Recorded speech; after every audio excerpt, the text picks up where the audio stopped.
स्वागत है दोस्तों, एक बार पुनः आपका हमारे YouTube channel online coaching by doctor Sudhir sir में एक बार पुनः उपस्थित नई टेस्ट सीरीज के साथ। दोस्तों, इससे पूर्व भी मैंने आपको आयोग के पाठ्यक्रम के अनुकूल बहुत सारे मैटर्स से अवगत कराया था, पैटर्नों से अवगत कराया था। और एक बार पुनः जो मेरी टेस्ट सीरीज चल रही है उसी श्रृंखला की 11वीं टेस्ट सीरीज के साथ हम आपके बीच में उपस्थित हैं। दोस्तों, जैसा कि आप जान रहे हैं, वर्तमान में परीक्षा पोस्टपोन हो चुकी है, लेकिन मैंने बताया था आपसे कि यह अनंत काल तक पोस्टपोन नहीं हुई है, यथाशीघ्र यह कंडक्ट होगी। और जैसा कि अभी आप देख रहे हैं, जो न्यूज़ सुनने में आ रही है कि जो CBSE की 12वीं की परीक्षा है वह पोस्टपोन्ड हो चुकी है, कैंसिल हो चुकी है, सॉरी। साथ ही साथ यूपी बोर्ड की परीक्षाएं भी शायद कैंसिल होने वाली हैं। तो जो जुलाई में 12वीं की परीक्षा होने वाली थी वह अगर नहीं होती हैं तो यथाशीघ्र आयोग भी जो लटकी हुई परीक्षाएं हैं उनका संचालन करेगा। उस स्थिति में आपको कहीं भी पीछे नहीं रहना है, अपनी तैयारी को उसी शिद्दत के साथ, उसी मेहनत के साथ, उसी नियमितता के साथ जारी रखना है। और दोस्तों, टेस्ट सीरीज या प्रैक्टिस सेट एक ऐसा माध्यम है जहां पर आप अपनी तैयारी को परखते हैं, अपनी योग्यता का आकलन करते हैं और टेस्ट सीरीज में तो ख़ास तौर पर अपनी एक्यूरेसी को with in time watch out करते हैं। शुरुआत करते हैं 11वें टेस्ट सीरीज की, जो मेरी अपनी श्रृंखला है उसकी 11वीं टेस्ट सीरीज की पहले प्रश्न से। और आप इसका जवाब दें और उसके अकॉर्डिंगली प्रश्नों के पैटर्न। इसमें आगे बढ़ते ही आपको अपनी एंट्री देनी है। एंट्री मैंने डिटेल फिलअप कर दिया है। अब इसके अकॉर्डिंगली हम आगे बढ़ रहे हैं। सीरीज स्टार्ट हो रही है। मैंने टेस्ट की जो टाइमिंग है वह मात्र 30 मिनट कर दिया है, जिससे कि और त्वरित होकर के आप इसका जवाब दें। और यहाँ जैसा कि मैंने आपको बताया था कि यह बाइलैंग्वेज टेस्ट सीरीज है, दोनों वर्जन में है, लिहाजा आपको भाषागत जो समस्याएं थी वह भी दूर हो चुकी हैं। शुरुआत करते हैं पहले प्रश्न से। जैसा कि आप जानते हैं, आयोग का जो पैटर्न है उसमें 6 यूनिट है और 6 यूनिट में जो स्टार्टिंग है वह आपकी करंट अफेयर्स से है। और यहाँ भी मैंने स्टार्टिंग में करंट अफेयर्स के प्रश्नों को रखा है। मैंने प्रारंभ में भी बताया था कि करंट अफेयर्स का दायरा असीमित है, विशाल है, व्यापक है, लिहाजा आप उसको आकलित नहीं कर सकते कि 6 महीने, साल भर, 2 साल कब के प्रश्नों को दे देंगे। मैंने यहाँ पर जो प्रश्न संकलित किए हैं उनको आप देखें और उससे फ़ायदा उठाएं या फिर आप जवाब दें। देश के पहले 3D प्रिंटेड मकान को किस IIT संस्थान के द्वारा विकसित किया गया है? दोस्तों, IIT इंस्टीट्यूट द्वारा डेवलप कोई भी नए अनुप्रयोग को आयोग अपनी पैटर्नों में शामिल करता रहा है, लिहाजा आपको इस फैक्ट को ध्यान में रखना होगा। The first 3D printed house of the country has been developed by which IIT institute? दोस्तों, right answer of this question is IIT Madras. Now move to the question number 2। हाल ही में ऑनलाइन बाढ़ रिपोर्टिंग प्रणाली को अपनाने वाला देश का पहला राज्य कौन बना? देश का पहला राज्य जो ऑनलाइन जो फ्लड रिपोर्टिंग है उसको अपनाने वाला बना है और वो है असम, यानी कि बी इसका सही जवाब है। इस तरह से जवाब को पुट करते हुए आप हमारे टेस्ट सीरीज में आगे बढ़ते हैं। परीक्षाओं में आप इस तरह से ऑनलाइन एग्ज़ाम तो नहीं देते हैं, आप तो वहाँ पर वो मार्कशीट को फिलअप करते हैं, तो वहाँ पर भी आप फिलअप करते हुए आगे बढ़ते हैं। इस तरह के माहौल से आप वाकिफ़ होंगे, बढ़ चलेंगे, या जो नए लोग होंगे वह इससे अवगत हो लें। बढ़ेंगे तीसरे प्रश्न की तरफ। और तीसरा प्रश्न है, मई 2021 में किस शहर के स्टार्टअप द्वारा विश्व का पहला डिजिटल कोड विकसित किया गया है? दोस्तों, विश्व का पहला डिजिटल कोड डेवलप किया गया है। दोस्तों, मैंने आपसे बताया है कि जब भी विश्व का या भारत का पहला आता है तो वहाँ पर थोड़े से आपको सजग हो जाने की आवश्यकता है। यहाँ पर तो भारत की बात ही नहीं बल्कि विश्व की बात है। और विश्व का पहला डिजिटल कोड किस शहर के द्वारा विकसित किया गया है? तो वह विकसित किया गया है चंडीगढ़ के द्वारा। चंडीगढ़ से आप पूरी तरह से वाकिफ़ होंगे। ली कार्बूजियर द्वारा बसाया गया शहर, और जो कि चंडीगढ़ जो अपने आप में केंद्र शासित प्रदेश भी है, हरियाणा की भी राजधानी है, पंजाब की भी राजधानी है। खैर, इन सारी चीज़ों से आप वाकिफ़ होंगे। तीसरे का यहाँ पर चंडीगढ़ सही जवाब हुआ। बढ़ चलेंगे अगले प्रश्न की तरफ। और अगला प्रश्न यहाँ पे है, जो अभी आप देख रहे हैं, जो तूफान से जो तबाही हुई थी या तूफान से जो इफेक्ट हुआ था, इससे पूर्व भी ताउते तूफान के संदर्भ में मैंने बातें करी थी और यहाँ पर हम बात कर रहे हैं यास तूफान के संदर्भ में। और इसका नामकरण इस बार किसने किया था? तो दोस्तों इसका जो सही जवाब है वह है ओमान। प्रश्न आप देख लीजिएगा, which country has named the cyclone Yaas in Odisha and Bengal. तो यहाँ Oman is the right answer of this question. Now move to the question number 5। दोस्तों इससे पूर्व जो हम प्रैक्टिस सेट लेकर के आते थे वहाँ पर हम डिटेल सॉल्यूशंस आपको प्रोवाइड करते थे, लेकिन चूंकि टेस्ट सीरीज है और इसमें आपको विद इन टाइम जवाब देना है, लिहाजा हम आपको एक्सप्लेन नहीं कर सकते।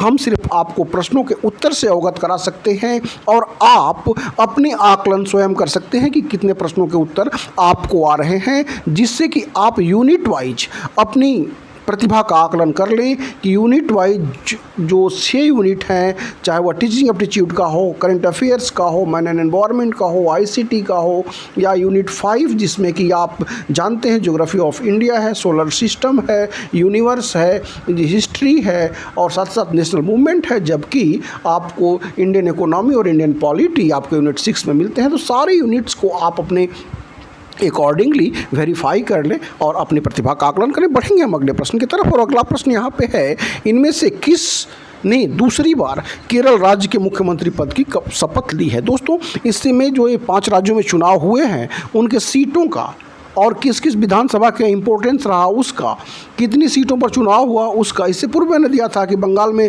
294 सीटें थी जिसमें 292 पर चुनाव हुआ था, या इससे पहले मैंने स्टालिन के संदर्भ में बात करी थी, MS विश्व शर्मा के संदर्भ में बातें की थी, ममता बनर्जी के संदर्भ में बातें की थी, और यहाँ पर हम बात कर रहे हैं पिनराई विजयन के संदर्भ में, जो कि मुख्यमंत्री की शपथ उन्होंने दूसरी बार ली थी। बढ़ेंगे अगले प्रश्न की तरफ और छठा प्रश्न है, और छठा प्रश्न एक बार पुनः जो है वह करंट अफेयर से ही है और योजनाओं से प्रश्न आता रहा है, इसलिए लिहाजा आपको योजनाओं पर निश्चित रूप से फोकस करना होगा और निरंतरता के साथ हम आगे बढ़ते हुए इस प्रश्न को रखते हैं आपके सामने। Which state government has launched the Vatsalya scheme for children orphan due to corona, यानी कि जो कोरोना से बच्चे अनाथ हुए हैं उनके लिए वात्सल्य योजना की शुरुआत किस राज्य के द्वारा करी गई है? 4 ऑप्शन आपको यहाँ दृष्टिगत हो रहे हैं, जिसमें कि इस योजना की शुरुआत उत्तराखंड गवर्नमेंट के द्वारा करी गई है। बढ़ेंगे अगले प्रश्न की तरफ और अगला प्रश्न आपका आएगा जो होगा टीचिंग एप्टीट्यूड से, और टीचिंग एप्टीट्यूड का जो पहला प्रश्न है और यहाँ का श्रृंखला का 7वां प्रश्न है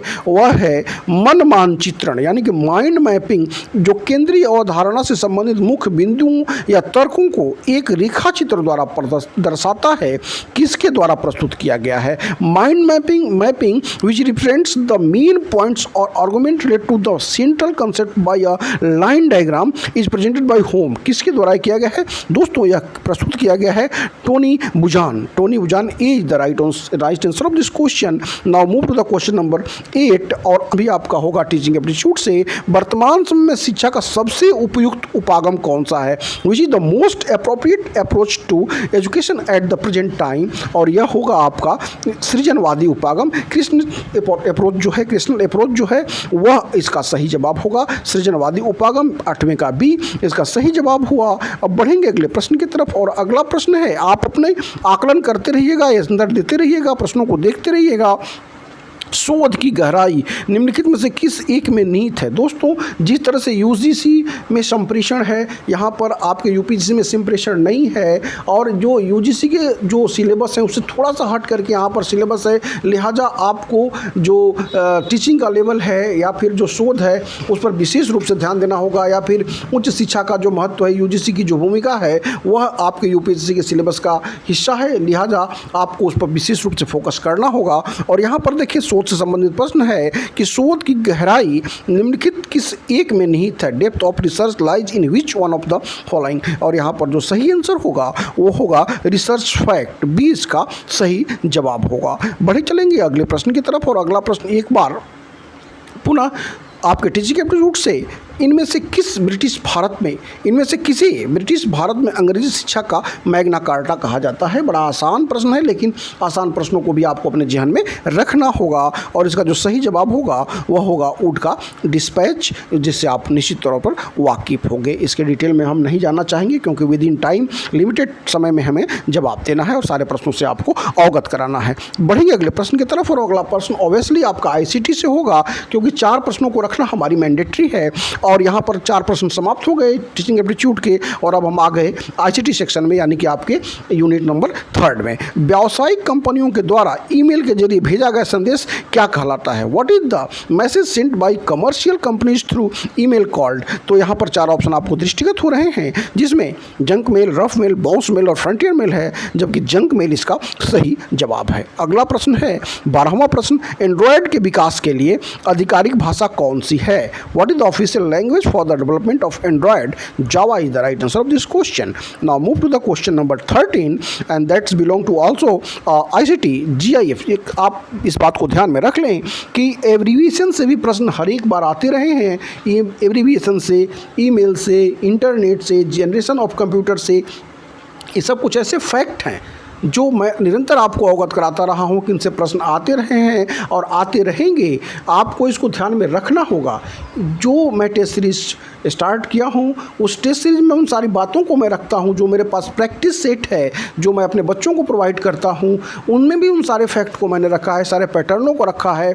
तो कभी भी आपको किंचित लगे कि उनकी आपको आवश्यकता है तो आप हमसे डिमांड कर सकते हैं, व्हाट्सएप करके उनसे हमसे प्राप्त कर सकते हैं और अपनी तैयारी को और मुकम्मल कर सकते हैं।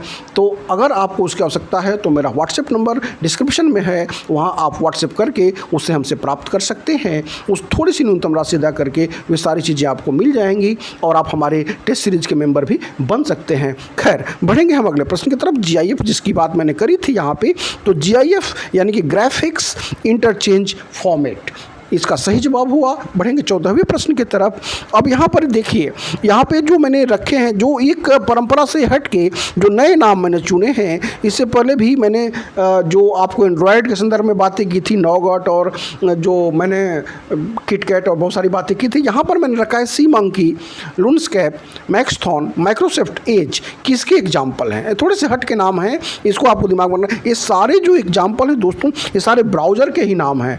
तो यह प्रश्न अगर आता है, इसमें से कोई भी एक आता है, तो आप समझ जाएंगे कि this is an example of what? Browser. Now move to the question number 15। और यह जो 15 क्वेश्चन है, यहाँ पर राज्य एवं राष्ट्रीय स्तर पर गरीबी का अनुमान लगाने के लिए योजना आयोग किसके सूत्र का प्रयोग करता है? इकोनॉमी से रिलेटेड प्रश्न है कि whose formula does the planning commission use to estimate poverty at the state and national levels? दोस्तों, अभी तो योजना आयोग समाप्त हो चुका है, नीति आयोग आ चुका है, लेकिन यहाँ पर जो प्रश्न है वह अगर आपको ट्रेडिशनल प्रश्न पूछता है तो DT लकड़ावाला इसका सही जवाब हुआ, यानी कि DT लकड़ावाला की द्वारा किए गए पैरामीटर्स को ही यूज किया जाता है पॉवर्टी को मेजरमेंट करने के लिए। अब आगे बढ़ते हैं 16वें प्रश्न की तरफ, और 16वां प्रश्न एक बार नेशनल मूवमेंट से है। देखिए, during which of the following movements Vande Mataram become the title song of the Indian national movement? अब यहाँ पर मैं बता दूँ आपसे कि स्वदेशी मूवमेंट जो हुआ था उसमें वंदे मातरम को गाया गया था। स्वदेशी आंदोलन जब बंगाल का विभाजन हुआ था 1905 में, उसके बाद जो स्वदेशी आंदोलन हुआ था उसमें यह प्रथम बार वंदे मातरम गाया गया था। और वंदे मातरम किस किताब से लिया गया है? आपको पता है, आनंद मठ से लिया गया है। आनंद मठ को किसने लिखा है? बंकिम चंद्र चटर्जी ने लिखा है। तो इन सारी चीज़ों को आपको ध्यान में रखना होगा। बढ़ेंगे अगले प्रश्न की तरफ, और अगला प्रश्न 17वां जो प्रश्न है, एक बार इतिहास से है कि विश्व का प्राचीनतम यानी ओल्डेस्ट जो यूनिवर्सिटी है, तक्षशिला विश्वविद्यालय, किन 2 नदियों के बीच स्थित था? The world oldest Taxila university was situated between which 2 rivers? और यहाँ पर मैं बता दूँ आपसे, सिंधु तथा Jhelum, Indus and Jhelum is the right answer of this question. Now move to the question number 18। अब यहाँ पर आ गया प्रश्न कि मुद्रास्फीति की स्थिति में क्या होता है? What happened in the event of inflation? और यह जब होता है तो the lender suffer and economic loss, जो ऋणदाता है उसको आर्थिक हानि होती है। 18 का बी यहाँ पर सही जवाब हुआ। बढ़ चलेंगे अगले प्रश्न की तरफ, और अगला प्रश्न है नीति आयोग का निर्माण निम्नलिखित में से किस संस्था के स्थान पर किया गया है? अभी से पूर्व भी मैंने एक्सप्लेनेशन में बताया था कि योजना आयोग को हटा करके नीति आयोग लाया गया है, तो प्लानिंग कमीशन इसका सही जवाब हुआ। बढ़ेंगे 20वें प्रश्न की तरफ, और 20वां प्रश्न, जनगणना 2021 का विषय क्या है? What is the theme of census 2021? दोस्तों, जैसा कि आप जानते हैं, हर एक 10 वर्षों के बाद हमारे देश में जनगणना होती है और इस बार जो जनगणना 2021 जो थीम है वह यहाँ पर हम आपको बता दें कि public welfare through public participation, यानी जन भागीदारी से जन कल्याण इसका थीम है, यानी कि 20वें का बी यहाँ पर सही जवाब हुआ। बढ़ चलेंगे 21वें प्रश्न की तरफ और 21वां प्रश्न है, भारत में सबसे बड़ी सिंचाई नहर कौन सी है? दोस्तों, which is the largest irrigation canal in India? इसमें हम आपको बता दें इंदिरा गांधी कैनाल राजस्थान की जो है वह सबसे बड़ी जो नहर है भारत की वह इंदिरा गांधी कैनाल है। एक बात और आप दिमाग में रख लीजिएगा कि जो आपके प्रश्न आएंगे आपकी परीक्षाओं में वह थोड़े से विशेष होंगे क्योंकि नंबर ऑफ एप्लीकेंट्स बहुत ज़्यादा हैं। सिलेबस वही रहता है दोस्तों, लेकिन चूँकि जो प्रश्न तैयार होते हैं उनमें थोड़ी सी गहराई उत्पन्न की जाती है, लिहाजा आप प्रश्नों के चयन में, प्रश्नों के पढ़ने में लगातार प्रैक्टिस में सजग रहें जिससे आपकी अनंतिम सफलता सुनिश्चित हो सके। जिस तरह से आप अपने सब्जेक्ट में माहिर हैं, आप जीके में भी माहिर बने और अपनी अनंतिम सफलता सुनिश्चित करें। बढ़ेंगे 22वें प्रश्न की तरफ और 22वां प्रश्न है, इसरो का पूर्ण रूप क्या है? What is the full form of ISRO? जैसा कि आप जानते हैं, इसरो जो हमारा नेशनल ऑर्गेनाइजेशन है, इंडियन स्पेस रिसर्च ऑर्गेनाइजेशन, जिसके माध्यम से हम कई सैटेलाइट्स का परीक्षण करते हैं, जिसका हेड ऑफिस जो है, हेड क्वार्टर जो है वह बेंगलुरु में है। तो Indian space research organisation is the right answer of this question. Now move to the question number 23। किसके शासनकाल में बौद्ध धर्म दो भागों हीनयान और महायान में बंट गया? Under whose rule Buddhism was divided into 2 parts, Hinayana and Mahayana. और इसका जो सही जवाब होगा वह होगा कनिष्क। 23 का ए। बढ़ेंगे अगले प्रश्न की तरफ और अगला प्रश्न है, किसने सुझाव दिया था कि स्वतंत्रता प्राप्ति के बाद भारतीय राष्ट्रीय कांग्रेस को समाप्त कर दिया जाए? दोस्तों, यह सुझाव महात्मा गांधी ने दिया था। महात्मा गांधी इसका सही जवाब हुआ। दोस्तों, आप इन प्रश्नों के पैटर्न से अवगत हों और अपनी तैयारी मुकम्मल करें और अनंतिम सफलता सुनिश्चित करें, हम आपसे यही आशा करेंगे। बढ़ेंगे अगले प्रश्न की तरफ और अगला प्रश्न है, कृत्रिम वर्षा कराने हेतु कौन सी रसायन प्रयोग की जाती है? Which chemical is use to make artificial rainfall? और इसमें सिल्वर आयोडाइड इसका सही जवाब हुआ। दोस्तों, यह एनवायरमेंटल का क्वेश्चन है, मैन एंड एनवायरमेंट का है। आप यह ना समझें कि यह साइंस का प्रश्न है, मैन एंड एनवायरमेंट से रिलेटेड है। तो सिल्वर आयोडाइड इसका सही जवाब हुआ। बढ़ेंगे अगले प्रश्न की तरफ और राजा राम मोहन राय आयोग की पसंदीदा विषयों में से हैं और उससे मैंने प्रश्नों को चयन किया है। इनमें से किस पुस्तक के रचनाकार राजा राम मोहन राय नहीं हैं? तो यहाँ पर मिरातुल अखबार के हैं, संवाद कौमुदी के हैं, प्रिसेप्ट ऑफ जीसस के हैं, जबकि राजयोग विवेकानंद द्वारा लिखी गई पुस्तक है। तो राजयोग के रचनाकार राजा राम मोहन राय नहीं है। 26 का सी यहाँ सही जवाब हुआ। अब एक प्रश्न देखिए मैंने क्रिएट किया है कि हवा की गिरती गुणवत्ता में सुधार लाने के लिए हवा बदलो अभियान इनमें से कौन संबंधित है? हवा बदलो अभियान, अगर यह प्रश्न आता है तो आप समझ जाइए कि इसका जो सही आंसर है उससे संबंधित है गेल। जो गेल है वह इसका सही जवाब है। बढ़ेंगे अगले प्रश्न की तरफ और अगला प्रश्न है, निम्नलिखित में से कौन सा बाघ आरक्षित क्षेत्र 2 राज्यों में विस्तृत है? दोस्तों, 2 राज्यों में विस्तृत जो टाइगर रिजर्व है वह है पेंच, जो मध्य प्रदेश और महाराष्ट्र राज्य का हिस्सा है। इसको आप ध्यान में रखेंगे। चूँकि मैं डिटेल में नहीं जा सकता, मुझे विद इन टाइम जवाब देना है और आपको प्रश्नों से भी अवगत कराना है। और हम बढ़ चलेंगे 29वें प्रश्न की तरफ और 29वां प्रश्न है, विश्व के किस देश में सर्वाधिक अम्लीय वर्षा होती है? Which country in the world receives the most acid rain? दोस्तों, ऑब्वियसली इसका जवाब नॉर्वे है। Norway is the right answer of this question. Now move to the question number 30 और यह जो है अंतिम प्रश्न है इस टेस्ट सीरीज का। एक ज़माने में पारिस्थितिकी के लिए बड़ा महत्वपूर्ण रहा वृक्ष आज के डेट में पारिस्थितिकी आतंकवादी के रूप में जाना जाता है। Which tree is also known as ecological terrorist? और वह है यूकेलिप्टस। दोस्तों, इसी के साथ इस 30 प्रश्नों की श्रृंखला समाप्त हो गई। मैंने यहाँ पर सबमिट कर दिया है। आप इसका जवाब देखें और आशा करते हैं कि आप भी परीक्षाओं में इसी तरह से अपने आंसर सबमिट करेंगे और इसी तरह से स्कोर गेन करेंगे। निकट भविष्य में और वीडियोज़ के साथ हम उपस्थित होते रहेंगे। तब तक के लिए ढेर सारा धन्यवाद।